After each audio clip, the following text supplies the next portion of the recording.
Buenas noches, profesor Jafet y todos los compañeros que van a ver esta exposición. En esta ocasión estaremos presentando Iván, Rosicela, Verónica y yo, su servidor, William Montalbán, sobre los delitos sexuales. De acuerdo con los doctores Ulises y Alex Mejía, los delitos contra la libertad sexual son un delito de problema relevante a la salud pública, la cual la Organización Mundial de la Salud lo define como el uso intencional de la fuerza o de hecho como amenaza contra uno mismo, otra persona, un grupo de personas o una comunidad que cause o tenga mucha probabilidad de causar lesiones, muertes, daños psicológicos, trastornos de desarrollo o privaciones. También son crímenes de lesa humanidad contemplados en el Estatuto de Roma. Por otra parte, cuando se habla de delitos sexuales, se está aludiendo a una categoría jurídico-penal, ya que son actividades sexuales vinculadas con lo sexual que son delitos en cuanto a constituyen acciones o omisiones típicas, es decir, que estén contempladas en una ley penal.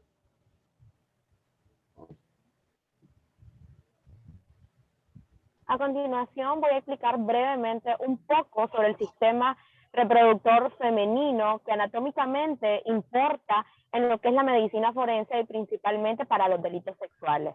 ¿Cómo trabaja medicina forense en esta área?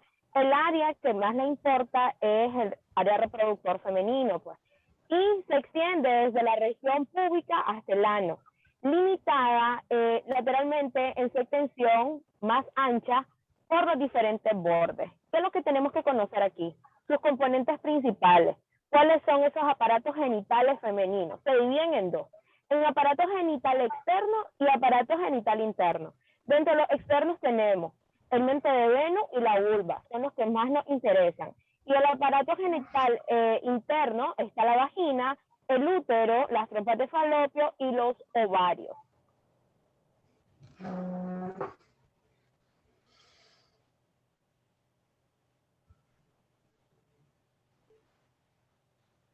Vamos a hablar sobre el himen.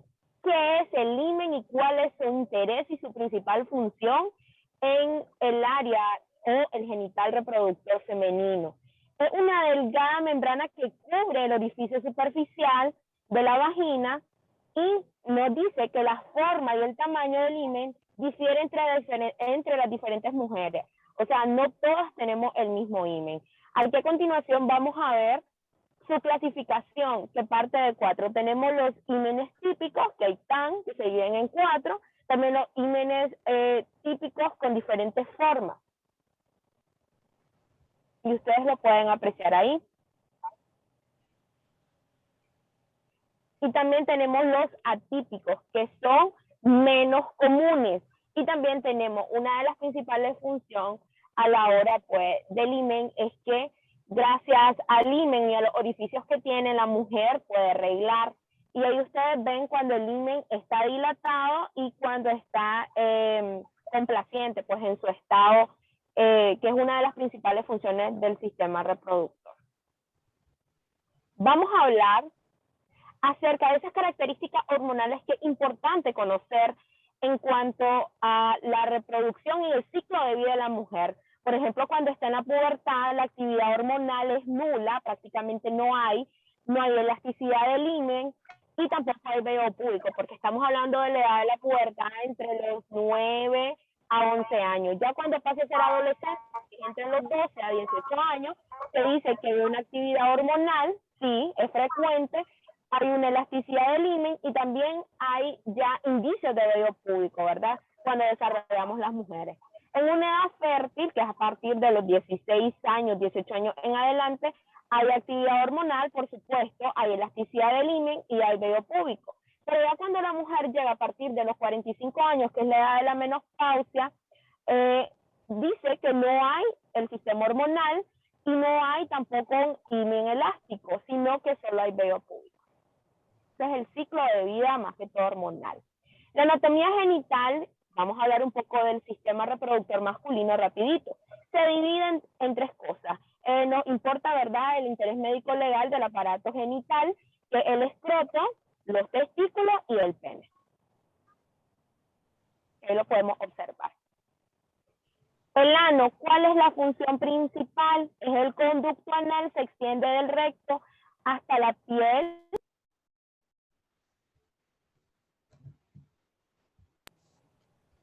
recubierto recubierto por una mucosa, perdón, que cubre el esfínter. Cabe destacar que un músculo, ¿verdad? Y regula todo el proceso de la defecación. Esa es su principal función. Y por último, pero no menos importante, vamos a ver el área paragenital, que es la superficie, ¿verdad?, interna de los muslos, los glúteos y la parte baja del abdomen. Ahí vemos anatómicamente cómo es la mujer.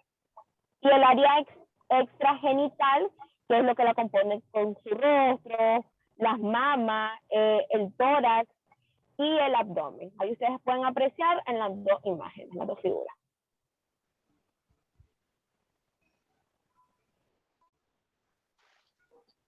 Ahora bien, pasando de unos conceptos meramente médicos a los jurídicos, tenemos los que ven en pantalla, la violencia sexual, que abarca aquellos actos que van desde el acoso verbal hasta la penetración forzada y una variedad de tipos de coacción, desde la presión social hasta la intimidación a la fuerza física. También podríamos mencionar el chantaje, el acoso sexual y el acoso callejero, que si bien no está tipificado en el Código Penal hoy en día, sería bueno que los legisladores avanzaran en esa materia.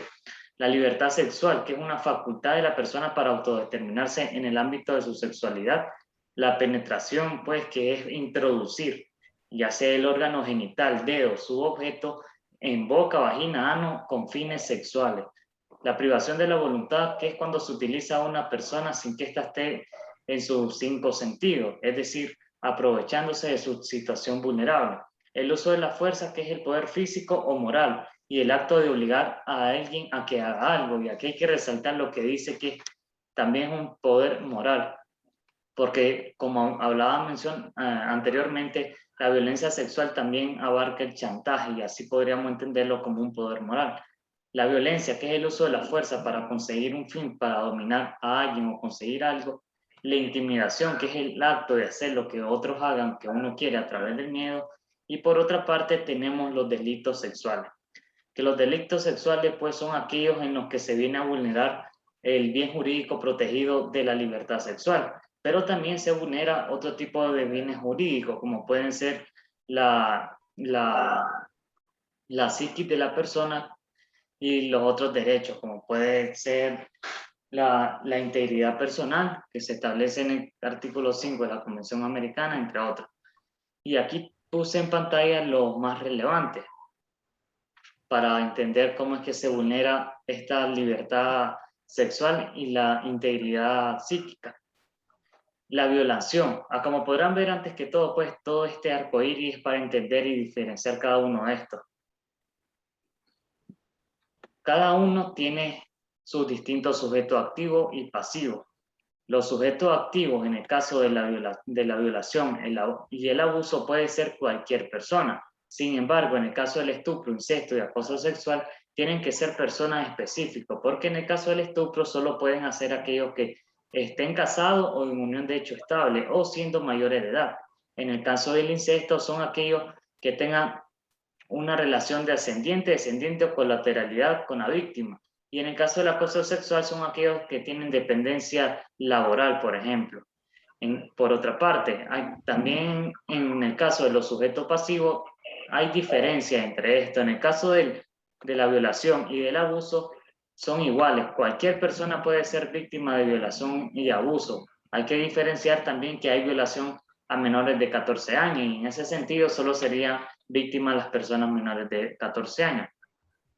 El estupro, pues, son víctimas solo los que tengan, son víctimas las que hayan sido parte de una relación sexual con alguien víctimas solo son los que estén entre 14 y 16 años. Y el incesto solo son los que tengan relaciones de consanguinidad que se muestran en pantalla. Y el acoso sexual son aquellos que gozan de una dependencia de un empleador, por ejemplo. Ahora bien, lo que caracteriza todos los delitos sexuales es que es con un fin sexual, pero no necesariamente es porque tengan acceso carnal, porque por ejemplo en el caso del abuso sexual no es necesario tener un acceso carnal, sino que es quien realice actos lascivos o lucramiento o lúbricos tocamientos en otras personas. Por ejemplo, lo que muestro en esta imagen, el hombre que está agarrando al niño, que puede ser con objeto de lujuria, pues, de ambición, y que está abusando de él sin necesidad de penetrarlo. En cambio, la violación sí se requiere necesariamente que el victimario tenga acceso carnal, se haga acceder, introduzca a la víctima o la obliga a que se introduzca dedos, objetos o otros instrumentos de violación con fines sexuales y por la vía anal, vaginal u vocal, usando fuerza, violencia e intimidación o otro cualquier medio que prive a la víctima de voluntad.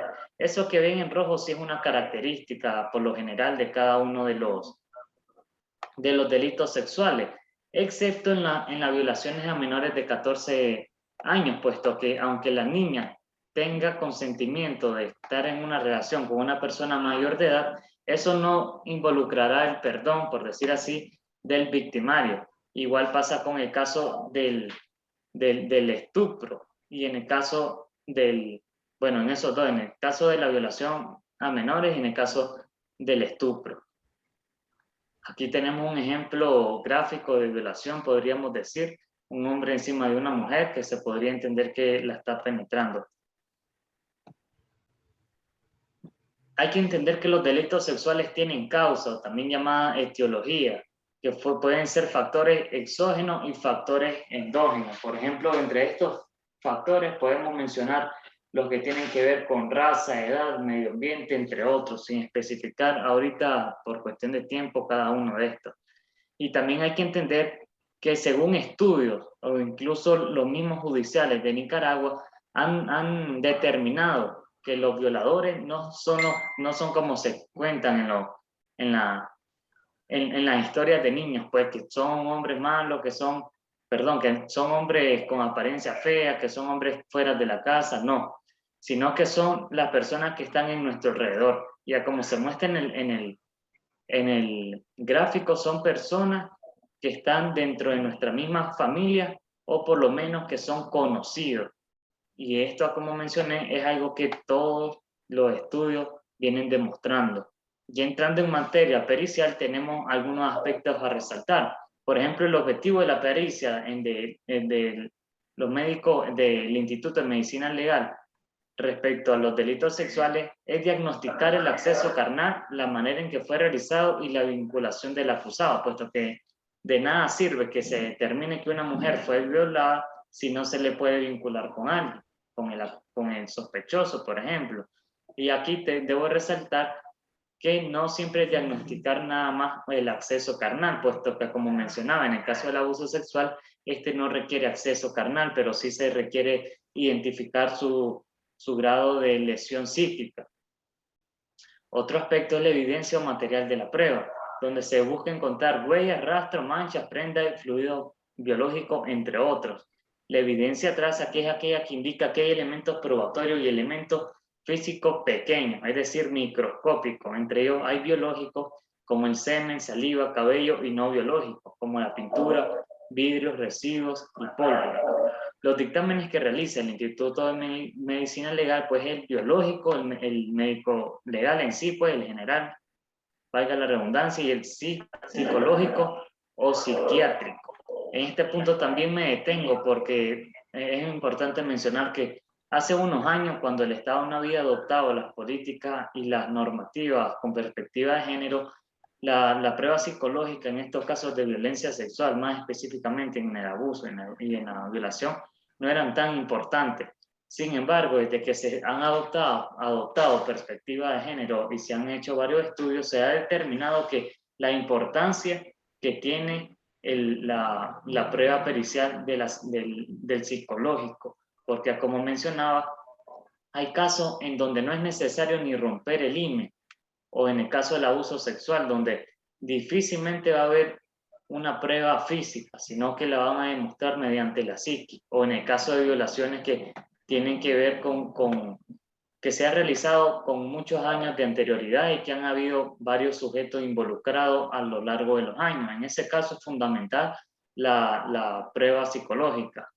Y como mencionaba también el profesor en la clase de criminalística, está el principio de intercambio de loca, que este principio es el que indica que cualquier delincuente a la hora de hacer su conducta delictiva, su hecho, va a dejar un rastro. Y en base a ese rastro, en base a ese minúsculo rastro, podríamos decir, es que se va a perseguir hasta encontrarlo.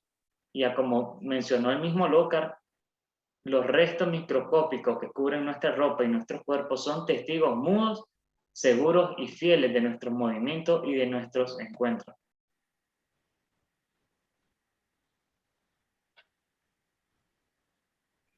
Ya, Will. Sí. Entonces yo voy a hablar de seguimiento. En la primera fase, en la recepción del caso, es cuando una persona víctima de violencia acude a un centro médico. Esta inmediatamente se tiene que avisar a las autoridades competentes, que en este caso sería medicina legal o a la policía. Se entrevista a la persona afectada. Esta persona va a ser afectada por un psiquiatra. Esta persona afectada va a ser entrevistada por un psiquiatra o por un psicólogo. Se hace un examen médico legal que tiene como objetivo la inspección ocular de las prendas de la víctima, del cuerpo y específicamente de la ropa que llevaba el día del acto. Como ve, tenemos el examen físico extragenital. Se realiza basándose en las informaciones sobre los hechos y acorde a la inversión de la persona afectada. El examen físico paragenital busca describir lesiones, registrar y documentar los hallazgos de las lesiones en los muslos, glúteos, perimen, haciendo uso de los diagramas del cuerpo humano. Y el examen físico genital, posiciones para el examen físico genital anal, sería la posición de la ginecología, es la más común en las mujeres. 2, la posición de la rana usándose en las niñas. La posición de los rasgos de la madre. Área genital femenina. En un examen se debe examinar una pública cara interna de los músculos en busca de las secreciones secas, pelos o cualquier elemento que pueda. Les voy a explicar lo que significa un desgarro reciente del himen. En un desgarro reciente del himen se puede encontrar sangre, inflamación y dolor. Y en un desgarro antiguo, por lo general es indolo, lo que quiere decir que no va a presentar ningún dolor y ya se encuentra cicatrizado. En una ruptura reciente del ano podemos encontrar enrojecimiento, hemorragias y mucho dolor. En cambio, en la ruptura antigua solamente lo que se pueden encontrar son cicatrización y ya no va a haber ningún enrojecimiento.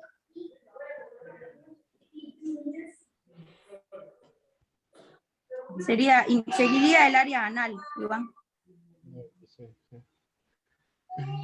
Para hacer el examen médico anal se deben valorar 4 cosas, que es la forma para ver el tamaño de la abertura, el tono, siendo que el color tónico es aquel que permanece con el orificio cerrado, los pliegues, los que generalmente desaparecen con el coito, y la presencia o ausencia de lesiones. Cuando se viola a alguien por el área anal, se pueden producir lesiones lesiones anorrectales, y estas lesiones van a depender de la violencia y la desproporción del volumen de las partes anatómicas. En la siguiente imagen les voy a explicar qué tipo de lesiones son. En la parte derecha de la pantalla, se puede, ahí, se puede ver que esos son un tipo de lesiones recientes, ya que cuentan con fisuras alrededor y si les da zoom, se ven como sangre, o sea, se le ve fisura. Donde se encuentra ahí, exactamente ahí, donde se encuentra ese abertura, o sea, y no tiene ningún tipo de pliegue. En el borramiento de pliegue es cuando pues hay coito, se borran los pliegues, y donde están esos puntitos así, generalmente es cuando son infecciones de transmisión sexual, y en la imagen donde están como los muslos que están golpeados se llaman lesiones extragenitales. Área masculina. Sí. Entonces, para hacer el examen físico genital masculino, primeramente se debe hacer una solicitud de la autoridad competente, y luego se le debe informar a la persona sobre el examen a realizar, el cual será de manera físico y de carácter minucioso, el cual iniciará por el área extragenital, luego pasará al área paragenital y finalizará por el área genital. En el examen se deben tomar también muestras del surco balano prepucial para determinar presencia de células vaginales. También se deben valorar la existencia de enfermedades de transmisión sexual y se deben valorar capacidad eréctil. Bueno, en esta etapa que es el examen de penetración de objetos, tiene lugar por la vía vaginal o anal y puede generar desgarro en la zona donde se penetró, ya puede ser desgarro o en el himen o en la mucosa rectal. Y también puede dejar presencia o restos de partes de fragmentos de cuerpos extraños como pueden ser vidrio. En la imagen a la derecha de la pantalla se puede hacer, tiene una visualización gráfica de cómo se hace, porque se visualiza que se está introduciendo un objeto de naturaleza de compuesto duro por la vía anal de otra persona.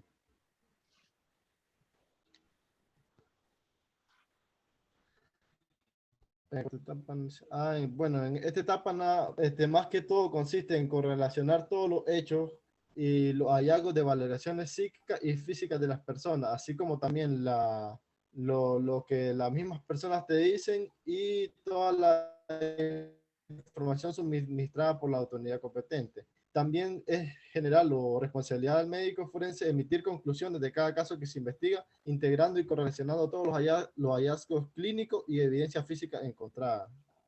La otra. Bueno, en esta etapa, más que todo, el médico, la médico forense o un equipo encargado del cierre debe informar a las personas examinadas sobre la disponibilidad de servicios de la localidad en lo relativo a justicia y protección, salud, y asegurarse que toda la información que ésta le estaba brindando haya sido claramente comprendida. ¿El otro cuál es? Examen médico. Envío, dice. En esta etapa, más que todo, sirve para garantizar el envío seguro y oportuno del dictamen médico integral a la persona que lo solicitó o autoridad competente, para que una vez se le pueda permitir consultarlo cuando se requiera y así se asegura su integridad. ¿Cuál sigue? Recolección de manejo de muestras. Bueno, para la recolección de manejo de muestras, en el área de la boca, haya o no haya lesiones, se debe tomar un frotis con aplicador. Para encontrar muestras interdentales se utiliza un hilo dental para buscar por lo menos espermatozoides. La ropa generalmente se maneja sin lavar, o sea, la víctima, la ropa nunca se le puede limpiar nada porque puede ocultar evidencia, borrar evidencia. Y en el contenido vaginal, generalmente en las primeras 3 horas posteriores a la agresión sexual se espera encontrar espermatozoides móviles, en las 24 y 72 horas, espermatozoides inmóviles, y antes de los 5 días, normalmente se encuentran solo las cabezas. Para ir finalizando, pues nos pareció importante mencionar algunos estándares internacionales en materia de derechos humanos que lo podemos aplicar a esta clase de pericia en relación a los delitos sexuales. En primer lugar, tenemos principios, que está el interés superior del niño, puesto que, como sabrán, el abuso infantil es una realidad y se da y es bastante común en todo el niño. Entonces, en ese sentido, la Corte Interamericana y los mismos comités de la ONU para proteger la Convención sobre Derechos del Niño ha sido clara para protegerlo en relación a este interés superior del niño, que se puede encontrar en esos instrumentos que están entre paréntesis. Otro principio es el derecho del niño o niña a ser oído en juicio, tal como lo determinó la Corte Interamericana en el caso BRP-DPC versus Nicaragua, por cierto, y que en ese mismo caso se mencionó y se desarrolló el principio de la no revictimización, que también a nivel interno lo tenemos en la ley 779. La no discriminación, eso aplica para todos. También tenemos los principios bioéticos, que entre ellos está el consentimiento informado para que la víctima a la hora de someterse a los exámenes genitales, por ejemplo, y cualquier tipo de pericia, se le debe hacer una declaración en escrito para que ella exprese al literal de que está concediendo de que se le hagan esos exámenes. Entre uno de los casos de la Corte Interamericana en donde se desarrolló este principio, está el caso IUE versus Bolivia, que trata sobre un caso que, si bien no tiene que ver con delitos sexuales, sí tiene que ver con la parte médica, porque a una mujer se le ligaron las trompas de falopio y se le vulneró el derecho a tener una familia, el derecho a la integridad, entre otros, por haberla sometido a un caso, a un proceso quirúrgico, sin antes haberle preguntado a ella ni a ninguno de sus familiares. Otro principio es el acceso a la justicia, pues que es básico para cuando se nos vulnera uno de estos derechos y que tengamos que demostrarlo en juicio, a estas personas víctimas se les pueda permitir un acceso a la justicia que sea de forma independiente, imparcial, entre otras garantías constitucionales y también convencionales, es decir, que están en los instrumentos internacionales de derechos humanos. Y otros estándares ya más de manera de criterio, tenemos que en el caso Rosendo Cantú se mencionó que la violencia sexual es una forma de tortura, pero para que sea determinada una forma de tortura, en el caso mujeres víctimas de tortura sexual en Atenco versus México, que trata sobre un caso en el que el ejército detuvo a unas mujeres que estaban protestando y para rematar la violaron. Entonces, en ese caso, la Corte Interamericana dijo que para calificar una violación sexual como tortura, deberá tenerse a la intencionalidad, a la severidad del sufrimiento y a la finalidad del acto, tomando en consideración las circunstancias específicas de cada caso. En ese caso, pues, como les dije, efectivamente se declaró responsable internacionalmente al Estado de México por haber vulnerado el derecho a la integridad física, a la prohibición, perdón, a la integridad física y psíquica y a la prohibición de la tortura de la mujer en relación con los derechos propios de las mujeres que están en la Convención Don Belén do Pará. Y otro criterio es que la Corte ha reconocido como ciertos tratos crueles, inhumanos, degradantes e inclusive torturas que se pueden dar en el ámbito de los servicios de salud. De igual forma, ha hecho hincapié en el rol de la importancia que tienen los médicos y otros profesionales de la salud en salvaguardar la integridad personal y prevenir la tortura y otros malos tratos, particularmente en casos como el presente, que se tenía que ver con el caso de las mujeres víctimas de tortura en Atenco. Y pues que en ese caso la Corte mencionó la importancia de la pericia.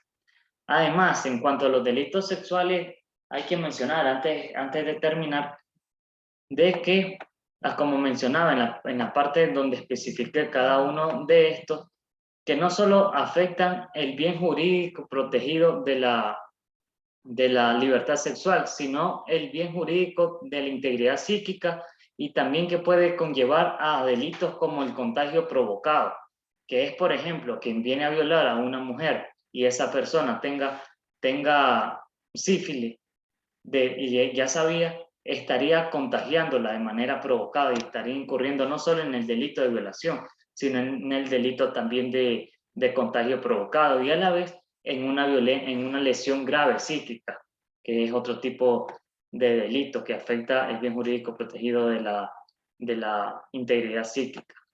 Y pues para culminar solo dejamos esta imagen como manera de reflexión de una mujer que fue violada o abusada. ¿Quién iba a pensar? Dijo. Mi niña dejó de comer y casi no hablaba. Tampoco quería jugar con las amiguitas. Casi me muero cuando supe que el papá abusaba de ella, que era lo que les mencioné, que los violadores, los abusadores por lo general están en la misma casa y que no hay que desvalorizar cuando los niños presentan conductas así o que cuentan que se está realizando eso, porque es muy difícil que un niño esté mintiendo. Eso es todo, maestro. Gracias.